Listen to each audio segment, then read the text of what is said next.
Hello students, welcome back to my channel. आज আমরা পড়ব poem friends by Abbie Farwell Brown. আমরা পোয়েমটা পড়ব, তার সঙ্গে পুরো বেঙ্গলি এক্সপ্লেনেশন সহ বুঝে নেব। তাই ভিডিওটা স্কিপ না করে প্রথম থেকে শেষ পর্যন্ত দেখো। যদি ভালো লেগে থাকে তাহলে শেষে লাইক কমেন্ট শেয়ার করো। নতুন হয়ে থাকলে চ্যানেলটা সাবস্ক্রাইব করে পাশে থাকা বেল নোটিফিকেশনটা অন করে দিও, যাতে নেক্সট ভিডিও সবার আগে তোমার কাছে পৌঁছে যায়। পোয়েমের নাম হচ্ছে ফ্রেন্ডস, মানে বন্ধুরা। How good to lie a little while at look up through the tree. তো বলছে এই ব্যাপারটা কতই না ভালো যে গাছের নিচে শুয়ে থেকে আকাশ দেখতে। The sky is like a kind big smile bent sweetly over me. Sky, গাছের নিচে শুয়ে যখন আমি স্কাই দেখছি, তখন স্কাইটাকে দেখে মনে হচ্ছে এ কাইন্ড বিগ স্মাইল। আচ্ছা, আকাশ তখন এ কাইন্ড বিগ স্মাইল দিচ্ছে, মানে একটা দয়ালু মিষ্টি সুন্দর একটা স্মাইল দিচ্ছে। আর কীরকমভাবে আছে, বেন্ট সুইটলি ওভার মি, যেন মিষ্টিভাবে আমার দিকে ঝুঁকে রয়েছে। এই ফার্স্ট স্ট্যান্জাটার মানে হচ্ছে গাছের নিচে শুয়ে আকাশ দেখাটা কতই না সুন্দর।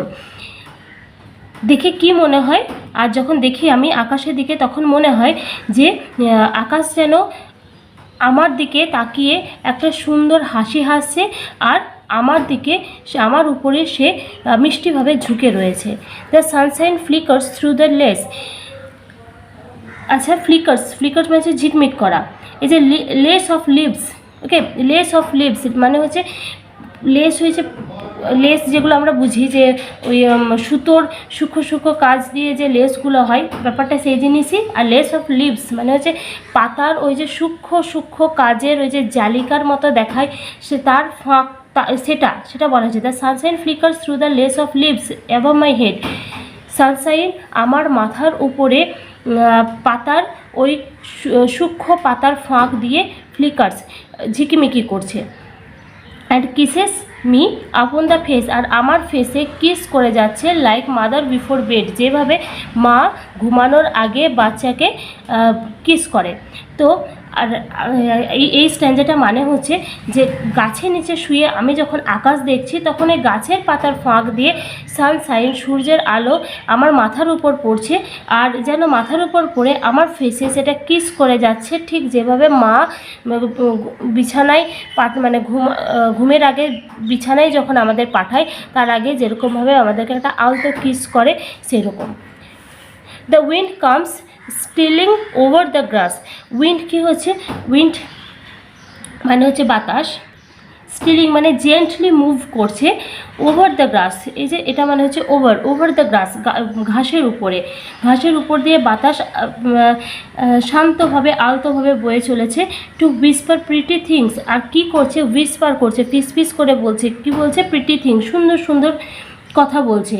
And though I cannot see him pass, আর আমি যদিও বা বাতাসে পেরিয়ে যাচ্ছে, আমি সে পাস করছে, সে পাস আমি দেখতে পাচ্ছি না। I feel his careful wings, আমি সেটা শুধুমাত্র ফিল করছি। তার কেয়ারফুল উইংস, তার যে যত্ন নেবে, যে তার যে ডানা দিয়ে সে আমাদের যত্ন নেবে, এটা একটা কল্পনা, ঠিক আছে। তো সেইভাবে আমি তাকে ফিল করছি। তার মানে আমি গাছের নিচে শুয়ে দেখতে পাচ্ছি যে বাতাস আলতোভাবে শান্তভাবে বয়ে চলেছে।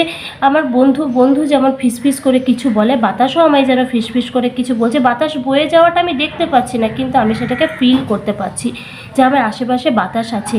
So many gentle friends are near whom one can scarcely see. তো বলছে আমাদের আশেপাশে অনেক ভালো বন্ধু রয়েছে, যাদের স্কেয়ারসলি মানে হচ্ছে অলমোস্ট নট, মানে প্রায় আমরা দেখতে পাই না। আমাদের আশেপাশে এমনও অনেক বন্ধু রয়েছে যেগুলোকে আমরা দেখতে পাচ্ছি না। A child should never feel a fear, তাই জন্য কোনো বাচ্চার কখনো ভয় পাওয়া উচিত নয়। ফিয়ার মানে ভয়। হোয়ারএভার হি মেবি, সে যেখানেই থাকুক। তার মানে হচ্ছে আমাদের আশেপাশে এই যে বাতাস রয়েছে, সূর্যের আলো রয়েছে, এই যে এই প্রকৃতির এই বন্ধুরা রয়েছে, প্রকৃতির দেওয়া এই জিনিসগুলো আমাদের বন্ধু, তারা তো সবসময় আমার আশেপাশে আছে। তাই কোনো বাচ্চা যদি কখনো একা থাকে, কখনোই তার ভয় পাওয়া উচিত নয়, কারণ তার সবসময় মনে করা উচিত যে আমার আশেপাশে আমার বন্ধু রয়েছে।